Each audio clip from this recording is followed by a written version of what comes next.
Alrighty, so today we have another head coach that is being hired by an MLS team. As today it was announced that the Colorado Rapids have hired Chris Armas as their next head coach. Now, obviously, there's been a lot of negative response by this, and a lot of Colorado Rapids fans are not happy about this hiring, and rightfully so, because I think when you look at the year of 2023 and also in the year of 2024 beyond heading into next season, we should not be seeing Chris Armas head coaching an MLS team. I mean, after that disastrous tenure that he had in 2021, that it was so bad that he only lasted like 10 games with Toronto FC, and he didn't even get to coach the team by the time that the team was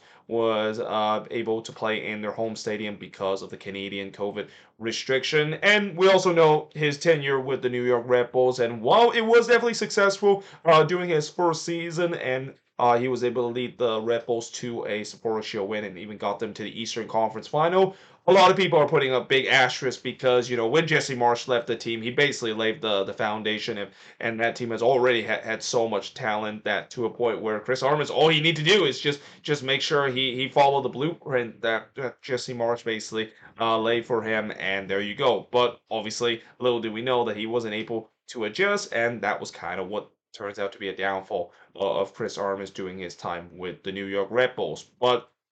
yeah, again, there's been a lot of negative comments about this, but I will say that, going back to what I said about when the Timbers decided to hire Phil Neville and how there was a lot of negative response from Timbers fans saying that why in the world do we decide to hire a guy that hasn't really had a lot of success in MLS, especially having a mediocre with Inter Miami. And I've said that, you could use this example of what we saw with Ben Olsen when a lot of Houston fans were not happy that he was hired, and it turns out to be well, and maybe we'll see the same case with Phil Neville doing with the Portland Timbers. And I would say that maybe you can use that as example of here as well, where it's getting to a point where I think we need to see how things of course go, and that I know it's very easy to draw a conclusion mainly because of the resume a previous head coach has had. But as it is the case, the old saying goes, you got to give a guy a chance, or a player a chance, or in this case, a coach a chance to see how things are going to go. But I can also understand why some Rapids fans said that this argument is illegitimate because,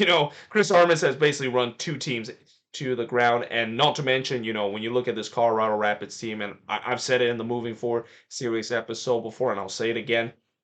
I mean, there really isn't really a lot of head coach that I can say that could come into this job and really be successful, mainly because the front office and this ownership are just not giving the resource for them to spend. And yeah, knowing the fact that Chris Armas, he's a guy that tends to likes to run the pressing system. He comes from that energy drink soccer that we see him and a lot of Red Bulls head coach or former head coach, and even Bradley Carnell with St. Louis City basically runs that system, and I don't see how that's going to work with the Colorado Rapids, considering that's not a system the Rapids have run in any of their head coaches in the past couple of years. And yeah, again, we'll see how this, of course, would turn out, and also, we'll see whether or not if Chris Armas is giving the reign in terms of signing the players that he needs to basically build the team he has. I mean, that's the kind of the thing. We're only near the end of we're almost in the end of the season with the playoffs about to begin after the November international break. But for all these teams that is eliminated, they already have the edge in terms of establishing what they really need to do in the off season and some of the signings that they had. And this is where you're just hoping that Chris Armas is going to give that fund to basically sign the players that he needs to run the system that he has. And again, that's a big if because this is the Colorado Rapids we're talking about. This is the team that has repeatedly been one of the lowest spending team in MLS, a team that has been pretty much penny pinching and going with that Moneyball approach that we've seen them since day one when they came into the league, and still are kind of stuck in that MLS 1.0 kind of approach and finding diamonds in the rough to trying to get this team to be a competitive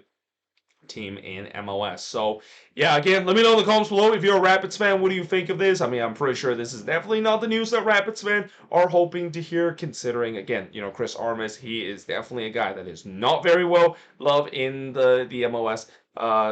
community in terms of a head coaching role. And as I said earlier, in the year 2024, I don't think we should be seeing Chris Armas still getting a chance in terms of a head coaching job. But I said that with Ben Olsen a couple or not just a couple of years, but just a couple of months ago, and even in the beginning of the season, and looked at how that, of course, will went out. So yeah, we shall see how this is gonna turn out. But like I said, let me know in the comments below, what do you think of this hiring? If you're a Rapids fan, what do you think of this hiring? Besides the fact that this hiring just doesn't change anything to a point where they're getting ready for another miserable bottom feeding kind of season that this Rapids team is going to be approaching. But yeah, hope you guys enjoyed this video. If you do, make sure you guys leave a like, smash the subscribe button, and yeah, I of course will see you guys next time.